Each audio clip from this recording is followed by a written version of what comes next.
Introducing the first ever real Datamosh plugins for Davinci Resolve.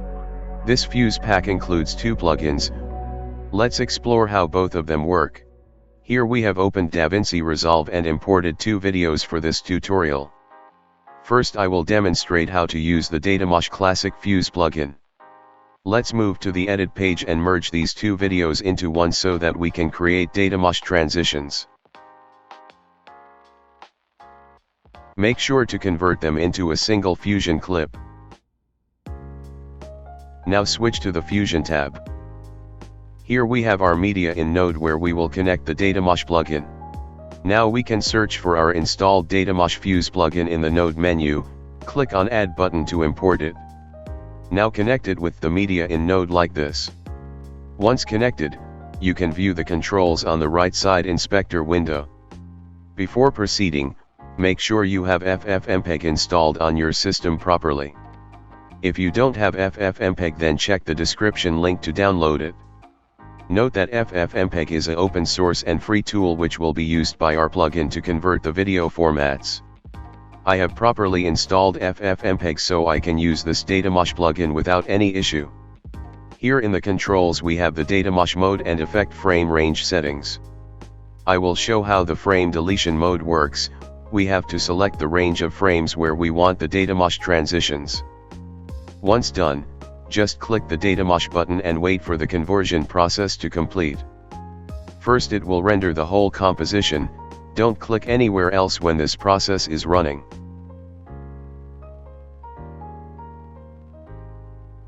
After this it will run an FFmpeg process in the terminal automatically. This is a simple conversion process happening in the background which doesn't take too much time.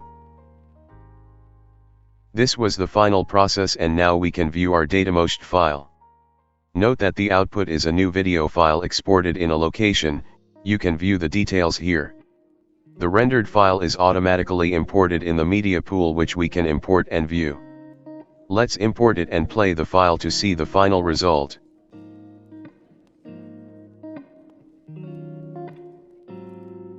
You can clearly see the Datamosh transition here. You can now use this exported file anywhere you want. To further edit the output, just connect it with the green channel of the Datamosh plugin. Now you can Datamosh this file again with different settings. I have imported a different footage to demonstrate the second mode. The second mode is the repetition mode where it spams a particular set of frames multiple times for a given interval. We can control the number of those spammed frames with this delta parameter. Note that the frames will be selected from the starting range. Let me show you the result so you can get a better understanding. This plugin works on the traditional Datamosh methods, so it will take some time during conversion. Here it's rendered successfully. Let me import and play the most result. You can see how cool this bloom Datamosh effect looks. Let me change the number of delta frame and show you the result again.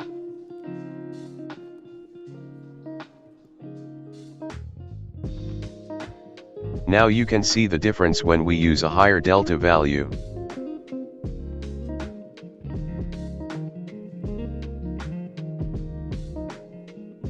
So that's the 2 Datamosh modes in this Fuse plugin. Let me also show you other advanced controls. We can also change the export location of these Datamosh files. By default it is stored in the temporary folder called Datamosh cache.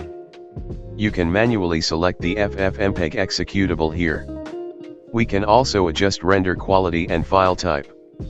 To open the temp folder you can click on this button. Here you can find the exported videos. If you want to re-import the recently moshed file, then click on this button. To reset the previous sessions, click on the reset button. That's all the controls you need to know. I hope you understand how this plugin works. But the video doesn't end here. We also have one more Datamosh plugin in this Fuse pack. This is called the DatamoshLive Fuse. Search for the DatamoshLive plugin in the node menu and add it.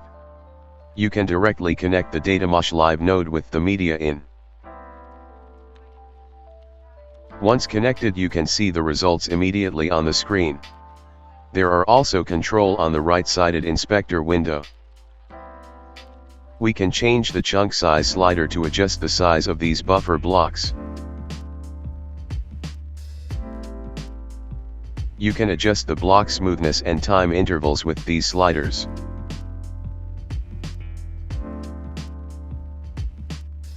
The corrupt slider allows us to add a directional flow to all the pixels. We can also change the angle of the flow. To add some random motion, click this jitter checkbox. You can see how this Datamosh effect works. Reduce the blend slider if you want to decrease the Datamosh amount. We can also freeze particular frame and get some trippy Datamosh visuals. That's the end of this tutorial. I hope you enjoyed learning about these plugins. They took a lot of effort to create, so please download them and support my work.